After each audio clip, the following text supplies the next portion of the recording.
لکھے اور کہا پیغام بھیجا کہ جیسے ممکن ہو سکے حسین سے بیعت کی جائے. وہاں پر اس وقت حضرت عبداللہ ابن زبیر رضی اللہ تعالیٰ اور حضرت امام حسین رضی اللہ تعالیٰ عنہ جلوہ گر تھے.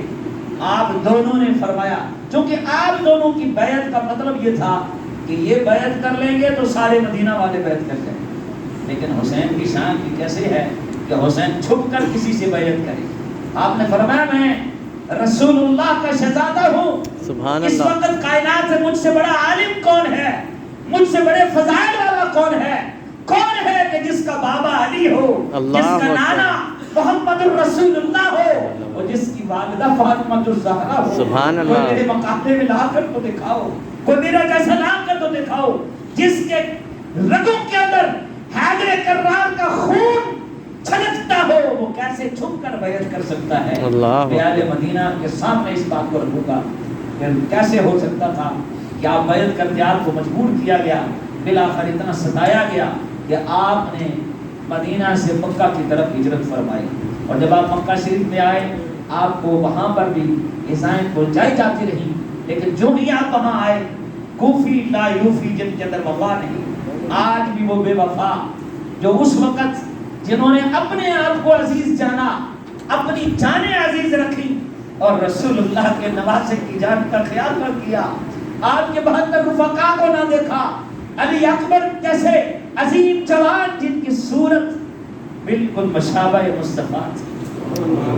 حسین کربلا کے میدان میں شامیوں سے فرماتے تھے بدبختو تم نے مصطفیٰ کو نہ دیکھا، یہ تصویر مصطفیٰ تھی اسے بھی مٹا ڈالا ہے. سامع نزی احتشام 40,000 خطوط حضرت حسین رضی اللہ عنہ کی طرف بھیجے گئے. 40,000 خطوط کہ ہم یزید ولید کی بیعت نہیں کریں گے. اب امام حسین رضی اللہ تعالیٰ کے سامنے حجت قرآن اور سنت تھا، جو کہ قرآن کا فرمان تھا من رأى منکم کنتم خیر امہ اخرجت للناس تأمرون بالمعروف. تم بہترین امت ہو، تمہیں نکالا گیا ہے لوگوں کو اچھائی کی طرف بلانا اور برائی سے روکنا. اس پر حسین رضی اللہ تعالیٰ سے بڑھ کر عمل کون کر سکتا تھا؟ قرآن بھی سامنے تھا اور رسول اللہ کی حدیث بھی سامنے تھی. من رأى منکم منکرا فلیغیرہ بیدہ فإن لم یستطع فبلسانہ فإن لم یستطع فبذلک. فرمایا کہ فی قلبہ، فرمایا کہ اگر طاقت رکھتے ہو تو ہاتھ سے برائی کو روکو، اس کی استطاعت نہیں ہے تو زبان سے منع کرو، اس کی نہیں ہے تو اپنے دل کے اندر برا جانو. یہ ذالک اضعف الایمان، فرمایا یہ ایمان کا سب سے کمزور ترین درجہ ہے کہ کم از کم بندہ برائی کو دیکھ کر اس کو برا تو جانے. یہ کمزور درجہ بھی اگر نہ ہو تو بندہ بے غیرت ہو جاتا ہے، وہ برائی کو برائی سمجھتا نہیں ہے، وہ بالکل ہی چلتی پھرتی لاش ہوا کرتی ہے. تو امام حسین رضی اللہ تعالیٰ عنہ کے سامنے اپنے نانا جان کا یہ فرمان بھی تھا افضل الجہاد عند سلطان الجابر، افضل کلمۃ الحق عند سلطان الجابر.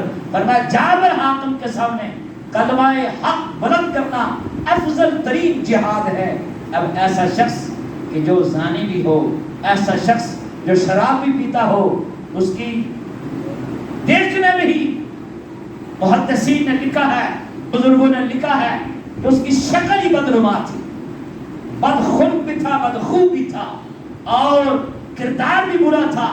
دیکھنے میں ہی ہیبت ناک اور بھیانک شکل تھی اس کی، اور کردار ایسا تھا کہ بڑے سے بڑا بدمعاش بھی شرما جاتا تھا اس کی بد کرداری کو دیکھ کر.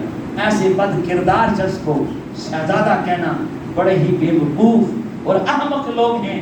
کل قیامت کے دن وہ رسول اللہ کے نواسے کے سامنے کیا منہ لے کر آئیں گے جو اس کو شہزادہ قرار دیتے ہیں اور کہتے ہیں کہ دو شہزادوں کی جنگ تھی.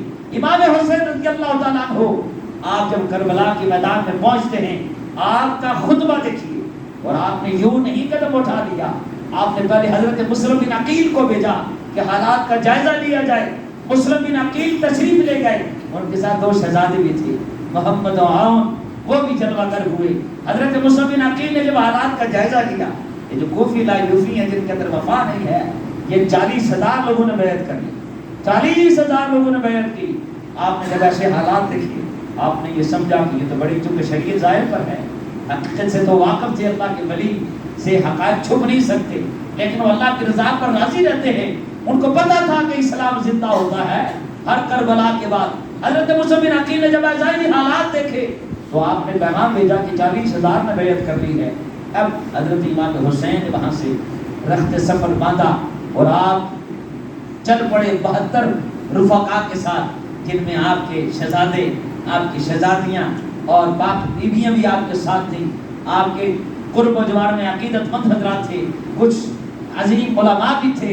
جب حضرت امام حسین رضی اللہ تعالیٰ عنہ کربلا کے میدان میں پہنچتے ہیں تو حر بن ریاحی جو آپ کی فوج میں شامل ہو گئے تھے اور انہوں نے بھی جان شہادت نوش کیا، 1000 کے دستے کے ساتھ کچھ تھوڑے ہی فاصلے پر جب آپ کا پڑاؤ ہوا تو اس نے جا کر کہا کہ یزید آپ کے خون کا پیاسا ہو چکا ہے، آپ جو ہے آپ نے کوفہ کی طرف جانے کے لیے کہا لیکن آپ کو روکا گیا، آپ کو کہا گیا کہ آپ کربلا کے اندر ہی پڑاؤ ڈالیں۔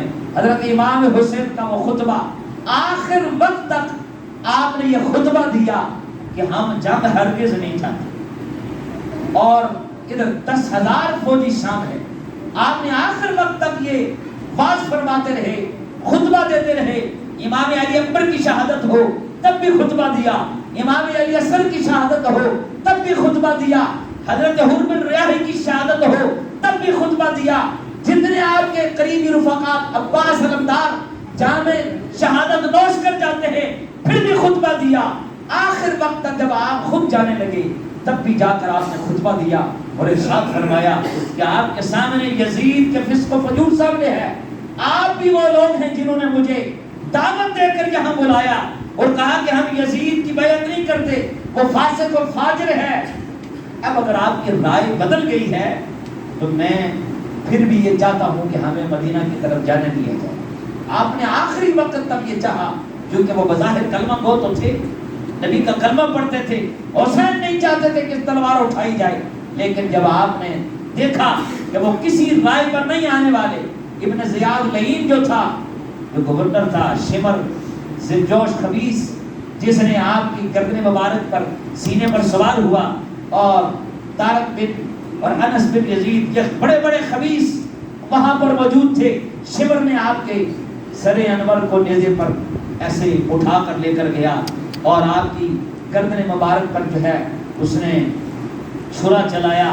حضرت امام حسین نے آخری خطبے میں یہ ارشاد فرمایا کہ میں اب بھی جنگ نہیں چاہتا، حالانکہ میرے 72 رفقا شہید ہو چکے ہیں، لیکن ان ظالموں نے جب آپ کے خطبے کا اثر ہونے لگا تو شمر لعین نے یہ کہا اور ابن زیاد نے کہا کہ چاروں طرف سے حضرت پر بھی برسا دیا جائے۔ یا تو ابن زیاد کے پاس جا کر شمر نے کہا آپ بیعت کر لیں، آپ یزید کی بیعت کر لیں، اگر بیعت نہیں کرتے ہیں تو پھر آپ شہادت کے لیے تیار ہو جائیں۔ حضرت امام حسین نے فرمایا حسین پاک ہے، کسی پلید کی بیعت نہیں کر سکتا۔ اگر حسین اپنی جان بچانے کے لیے، یہ رخصت اسلام نے دے رکھی تھی، جان بچانے کے لیے بیعت کر لیتے، رخصت تھی، لیکن اس پر اجر اور ثواب نہیں تھا۔ دوسری طرف رتبہ شہادت تھا اور امت کو بچانا تھا، چونکہ اگر آپ بیعت کر لیتے تو پھر کسی فاسق اور فاجر کی بیعت کرنا جائز ہو جاتا، پھر ہر جرم کو قبول کرنا جائز ہو جاتا، چونکہ نواسہ رسول سے بڑھ کر حجت کہاں ہو سکتی ہے۔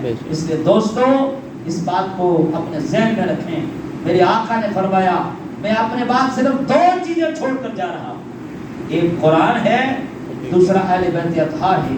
جب تک آپ ان سے جڑے رہیں گے آپ گمراہ نہیں ہوں گے۔ اس لیے اللہ تعالیٰ سے دعا ہے اللہ ہمیں حضرت امام حسین کی سچی محبت عطا فرمائے، اور آپ نے جو پیغام دیا، جو تبلیغ دی، دیکھیے زخموں سے ظاہر جسم چور چور ہے اور غموں سے دل چھلنی ہے۔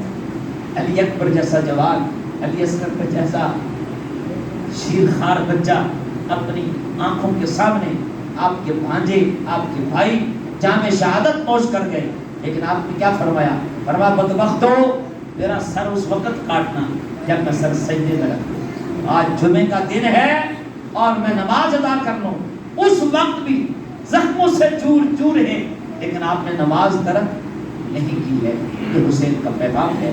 حسین نے کسی کافر کے خلاف تلوار نہیں اٹھائی تھی، بلکہ فاسق اور فاجر کے خلاف تلوار اٹھائی تھی، جو رسول اللہ کی شریعت کو پامال کرتے تھے ان کے خلاف تلوار اٹھائی تھی۔